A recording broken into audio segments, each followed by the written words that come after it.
नमस्कार, आप देख रहे हैं मोबाइल न्यूज 24 जो कि 17 लाख दर्शकों का फेवरेट न्यूज चैनल है। और अभी हम लोग बिहार में गली गली चौराहे चौराहे सड़क मोहल्ला पर घूम रहे हैं। और अभी हम जब गुजर रहे थे तो ये सोनबरसा विधानसभा का क्षेत्र है। पहले यहाँ बिल्कुल आपको ये जो सड़क देख रहे हैं ये सड़क जर्जर अवस्था में था, लेकिन अब ये 4 लेन का सड़क बन चुका है और यहाँ से फर्राटेदार गाड़ियाँ चलती हुई आपको नजर आएगी। हम यहाँ पे सहरसा जिला के जदयू के जिला उपाध्यक्ष संजय कुमार विश्वास जी के साथ हैं। संजय कुमार विश्वास जी से हम जानेंगे कि ये जो बदलाव हो रहा है, ये जो सड़कें बनी है, क्या इसका प्रभाव इस लोकसभा चुनाव में पड़ने वाला है, या फिर जिस प्रकार से तेजस्वी यादव जगह जगह घूम के कह रहे हैं कि हमने रोजगार दिया है, हमने शिक्षा में नौकरी दिया है, 3 लाख लोगों को नौकरी दिया है और इस कारण से युवा उनको वोट दें, या फिर नीतीश कुमार के नेतृत्व में जिस प्रकार से जब मुख्यमंत्री नीतीश कुमार थे उन्होंने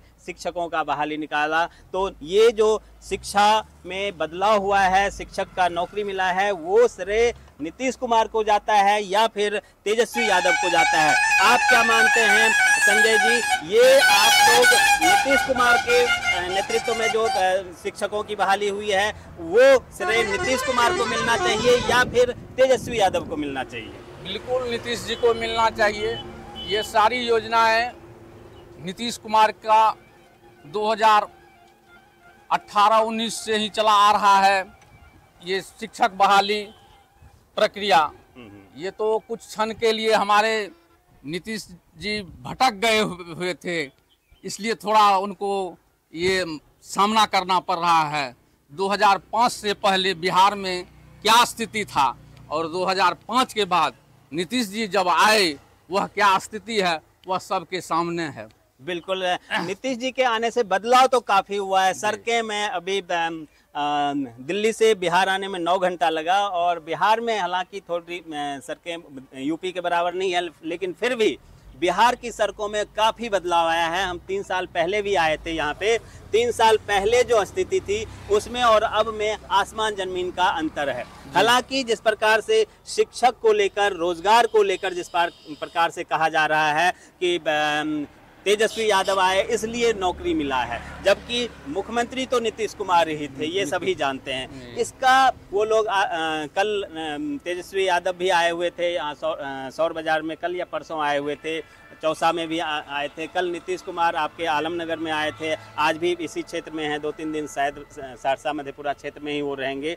तो ये जो बदलाव हो रहा है इसका असर यहाँ के जो एमपी उम्मीदवार हैं दिनेश चंद्र यादव जी, उनको यहाँ फायदा मिलने वाला है, या फिर एक और जो कमी दिखा है, पिछले पहले चरण में 50% से कम मतदान हुआ, दूसरे चरण में 60% या 59% मतदान पे रुक गया। तो ये जो मतदान कम हो रहा है, उनका मानना है, आपके विपक्ष का मानना है कि हमारे मतदाता तो सुबह सुबह उठते हैं और 100% मतदान हो रहा है, ये जो मतदान नहीं कर रहे हैं ये बड़े लोग हैं, जो आलसी लोग हैं, वो एनडीए वाले मतदाता हैं, वो लोग वोट कम कर रहे हैं, इसका फायदा उनको होगा। आप क्या मानते हैं, मतदान प्रतिशत बढ़ाने के लिए आप लोग क्या करने वाले हैं? मतदान प्रतिशत तो बढ़ना ही चाहिए। और जहाँ तक सवाल है कि गरीब गुरुआ, पहले गरीब गुरुआ तो नीतीश जी के साथ है, लुटेरा के साथ थोड़े गरीब गुरुआ है। हाँ? आज ये NH 107, NH 106 दिनेश बाबू का देन है।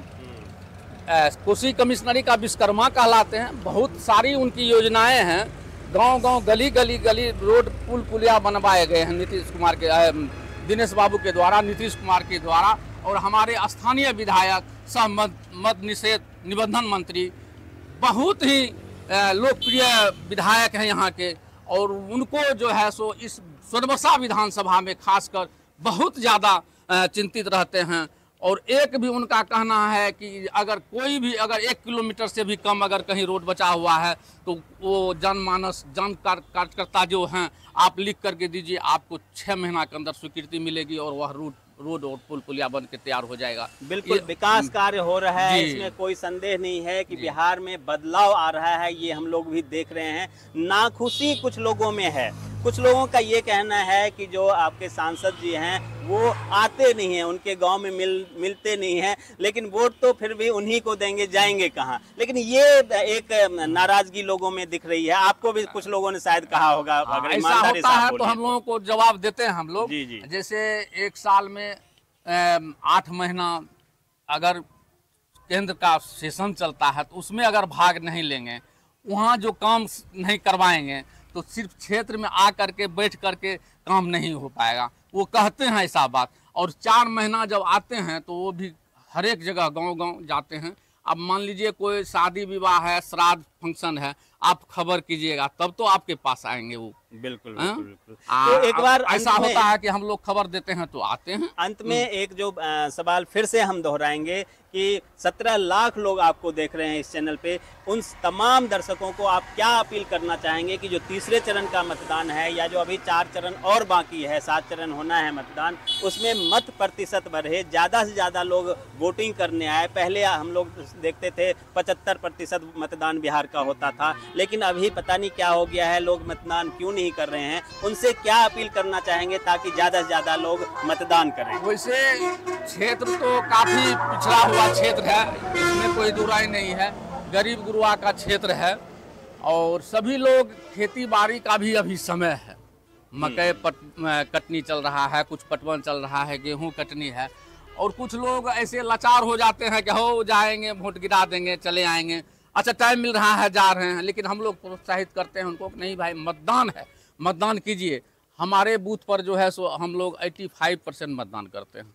हमारा बूथ 130 नंबर अभी है, पिछला 126 नंबर बूथ था और 130 नंबर है। हम लोग 85 से 90% मतदान करते हैं। और यहाँ हम लोगों के यहाँ जो है सो दूसरे किसी को वोट नहीं मिलता है। हम लोग एनडीए गठबंधन में यहाँ जितने लोग हैं हमारे बूथ पर, हमारे पंचायत में जो है सो एनडीए को ही मतदान मिलता है। पिछले गत चुनाव में हमारे बूथ पर सिर्फ 12 मत जो है सो शरद जी को मिला था। अच्छा, और 709 मत जो है सो दिनेश बाबू को मिला था। अच्छा हाँ, बिल्कुल।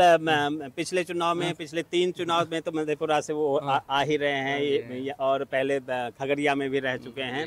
आप अपना नाम बताइए और आप बताइए कि आने वाले समय में आप लोग किसको वोट देने वाले हैं। बाबू आप भी आ जाओ, नए बच्चे हैं, उनका भी राय लेना चाहिए। हम लोग तो विकास को वोट देंगे। विकास हुआ है कि नहीं ये बताइए, या विकास भटक गया है कहीं? निश्चित विकास हुआ है। 10 साल के दरमियान मोदी जी के नेतृत्व में बहुत बड़ा विकास हुआ बिहार का। नौजवान युवक है, पढ़ाई कर रहे हो, पढ़ाई पूरी हो गई है या अभी जारी है?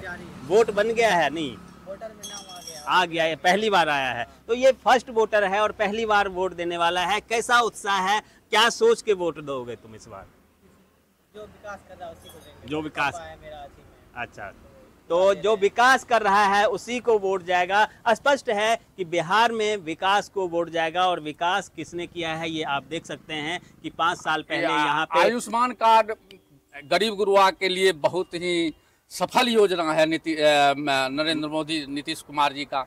और यही सफल योजना उनके लिए। अब क्या चाहिए गरीब गुरुआ को? गरीब गुरुआ को बिल्कुल। पहले लोग अगर बीमार हो जाते थे, ज़्यादा अगर बीमार हो जाए, छोटा मोटा नहीं, अगर किसी को ज़्यादा बीमारी हो गई तो खेत बेच के उनको इलाज कराना पड़ता था और कंगाल हो जाते थे। मतलब समझिए उसके परिवार का बिल्कुल खेत बेच के और कंगाली के कगार पे आ जाते थे। और अगर उसके बावजूद भी वो ना बचे तो यहाँ की स्थिति ऐसी थी कि उनके बाल बच्चे और कैसे जीते होंगे वो आप समझ सकते हैं। तो ये बदलाव दिख रहा है, गांव में दिख रहा है। हम आपको उन तमाम गांव में भी लेके गए थे। ये हाईवे तो है लेकिन इसके बगल में देखिए आपको ग्रामीण परिदृश्य भी दिखेगा। मक्के का खेत है और मक्का इस क्षेत्र का बहुत बड़ा जो है खेती का साधन है। और यही वजह है कि यहाँ पे मक्का फूड प्रोसेसिंग इंडस्ट्री लाने की भी तैयारी चल रही है। इसको लेकर भी हमारी बात हुई थी पीछे मंत्री महोदय से, उद्योग मंत्री से। वो कह रहे थे कि खगड़िया जिला में